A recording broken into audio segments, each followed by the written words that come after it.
नमस्कार। जीवन केवल सांस लेने का नाम नहीं है, बल्कि हर दिन कुछ सीखने का, समझने का और अनुभव से आगे बढ़ने का नाम है। आज मैं आपके साथ 5 ऐसी कहानियां बांटने जा रहा हूं, जो देखने में साधारण है, पर इनके अंदर जीवन के सबसे बड़े सत्य छिपे हुए हैं। ये कहानियां हमें बताएगी कि किस पर भरोसा करनी चाहिए, आत्मनिर्भर कैसे बनना चाहिए, असली मित्र कौन है, व्यवहार का महत्व क्या है और प्रकृति से हमें क्या सीखना चाहिए। आइए इन प्रसंगों के माध्यम से जीवन को गहराई से समझने की कोशिश करते हैं। सबसे बड़ा सबक। एक बार एक पिता के मन में ख्याल आया कि वो अपने बेटे को आज दुनिया की सबसे बड़ा सबक सिखाए। इसके लिए उसने एक कौतुक रचा। अपने बेटे को थोड़ा ऊंचाई पर खड़ा करके कहा कि तुम वहां से जमीन पर छलांग मारो, मैं तुमको पकड़ लूंगा। लेकिन बच्चा कूदने से डर रहा था। बच्चे ने बोला, नहीं पिताजी, यदि मैं कूदूंगा तो मैं गिर सकता हूं और मुझे चोट लग सकती है। तो पिता ने अपने बच्चे को विश्वास दिलाया, बेटा तू नहीं गिरेगा, मैं तुझे पकड़ लूंगा। ऐसा पिता ने कई बार बोला। अपने बच्चे को विश्वास दिलाने के लिए जब बच्चे को पिता पर पूरा विश्वास हो गया, तब वो कूद गया और पिता ने जानबूझकर अपने बच्चे को नहीं पकड़ा। परिणाम स्वरूप बच्चा गिर गया और उसे चोट लग गई। तब बच्चे ने बहुत हैरानी से अपने पिता से पूछा कि आपने तो मुझे इतना विश्वास दिलाया था कि जब मैं कूदूंगा तो आप मुझे पकड़ लेंगे, फिर आपने मुझे क्यों नहीं पकड़ा। तब उसके पिता ने बोला कि बेटा, यही सबक तो मैं तुझे सिखाना चाहता था। इस दुनिया में अपने बाप पर भी विश्वास नहीं करना और इसको इस दुनिया का सबसे बड़ा सबक समझना। दरअसल वो पिता बहुत अनुभवी था। उसने दुनिया देखी थी और वो ये जानता था कि इस मतलबी दुनिया में किसी पर भी विश्वास नहीं किया जा सकता। इसलिए अपने बच्चे की भलाई के लिए उसने ऐसा कौतुक रचा था, ताकि उसके बेटे को ये सबक जिंदगी भर याद रहे। इस दुनिया में किसी पर भी अंधा भरोसा नहीं करना चाहिए, यहाँ तक कि अपने परछाई पर भी नहीं। विवेक और सावधानी ही सबसे बड़ा सहारा है। दूसरी कहानी, आत्मनिर्भर बनो। एक घर के बुजुर्ग मुखिया की आंख में तकलीफ रहने लगी। एक डॉक्टर उनके घर आए और बुजुर्ग को आंख का ऑपरेशन कराने की सलाह दी। उस बुजुर्ग ने कहा, आंख बनवाने में बेकार पैसे खर्च होंगे, परहेज रखना पड़ेगा, आदि आदि। मेरी तो ऐसे ही ठीक है। थोड़ा दिन बाद उसकी आंख में ज़्यादा तकलीफ रहने लगी। वो डॉक्टर फिर उनके घर पर आए और बोले, बाबा अब तो ऑपरेशन करवा लो, नहीं तो बाद में ज़्यादा तकलीफ होगी। वो बोला, मुझे क्या ज़रूरत है, मेरे 4 बेटे हैं, 4 बहुएं हैं, पोते पोती हैं, ये सब मेरी आंख ही तो है। कोई ना कोई हमेशा मेरे पास बैठा ही रहता है। एक दिन घर में आग लग गई, सब के सब निकलकर बाहर भाग गए। बूढ़े आदमी को किसी ने नहीं निकाला। तभी एक पड़ोसी ने आकर उसे निकाला। तब तक वो काफ़ी झुलस चुका था। खैर उसकी जान बच गई। बूढ़ा आदमी सोचने लगा, आज अपनी आंखें होती तो कितना अच्छा होता, काश डॉक्टर की बात मान ली होती। वो डॉक्टर और कोई नहीं, गुरु था, जो उसे चेताने आया था। पर आदमी मानता कहाँ है। उसे तो अपने रिश्तेदारों पर, दोस्तों पर, पैसे पर घमंड होता है, जबकि आदमी को स्वयं पर आत्मनिर्भर होना चाहिए। शरीर से भी किसी की सेवा की जरूरत ना पड़े और पैसे के लिए भी किसी के आगे हाथ ना फैलाना पड़े। जीवन के अंतिम भाग तक कमाते रहे। यह कहानी हमें सिखाती है, जीवन में हमें आत्मनिर्भर होना ही होगा।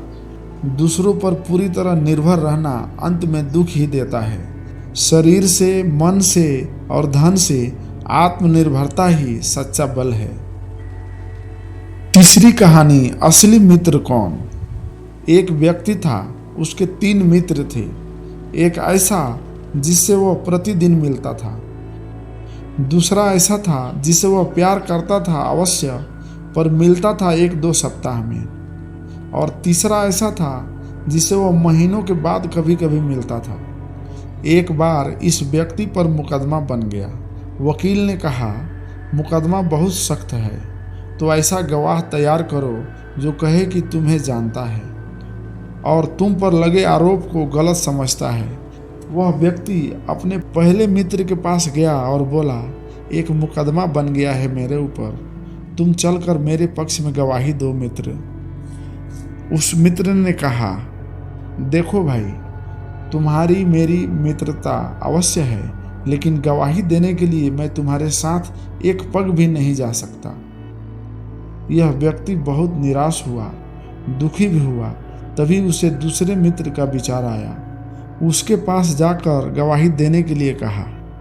वो मित्र बोला, मैं तुम्हारे साथ कचहरी के द्वार तक तो चल सकता हूँ, लेकिन गवाही नहीं दूंगा। ये फिर दुखी हुआ। फिर उसे अपने तीसरे मित्र का ख्याल आया, जिसे वह महीनों बाद थोड़ी देर के लिए मिलता था। उस मित्र से अपनी बात कही। तीसरे मित्र ने जोश के साथ कहा, मैं चलूंगा तेरे साथ, तेरे पक्ष में गवाही दूंगा, और मेरा दावा है कि यह मुकदमा समाप्त हो जाएगा, तू बरी हो जाएगा। परंतु वह मित्र कौन है? वह है आत्मा।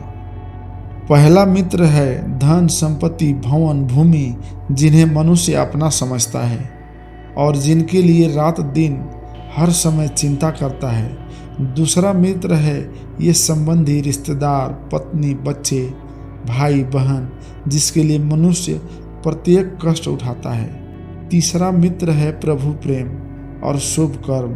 कहानी की सीख है, संपत्ति और रिश्तेदार मुश्किल वक्त में साथ छोड़ सकते हैं, लेकिन प्रभु का नाम, शुभ कर्म और ईश्वर प्रेम ही असली मित्र है, जो अंतिम समय तक साथ रहता है। चौथी कहानी है व्यवहार का ज्ञान।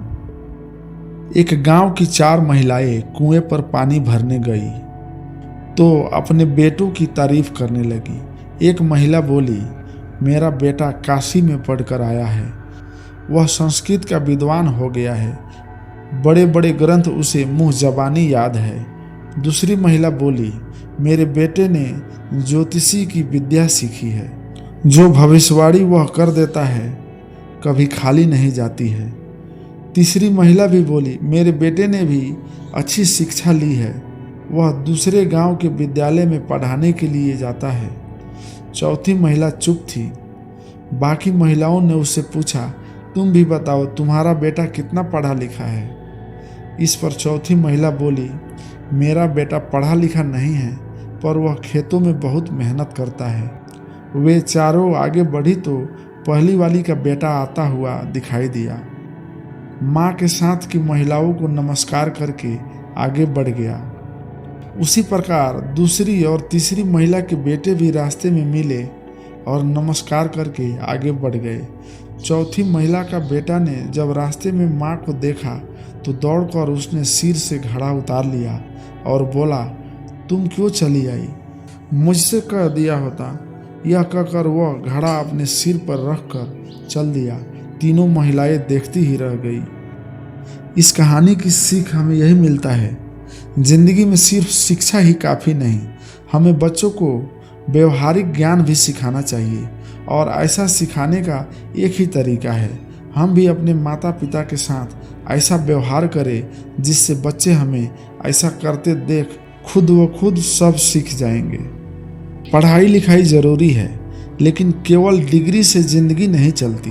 व्यवहार ही इंसान की असली पहचान है, वही शिक्षा है जो रिश्तों को टिकाती है। 5वीं और अंतिम कहानी, सूर्य की सीख। अगर आपको जीवन में कोई गुरु ना मिले तो प्रकृति से, जानवरों से भी बहुत कुछ सीखा समझा जा सकता है।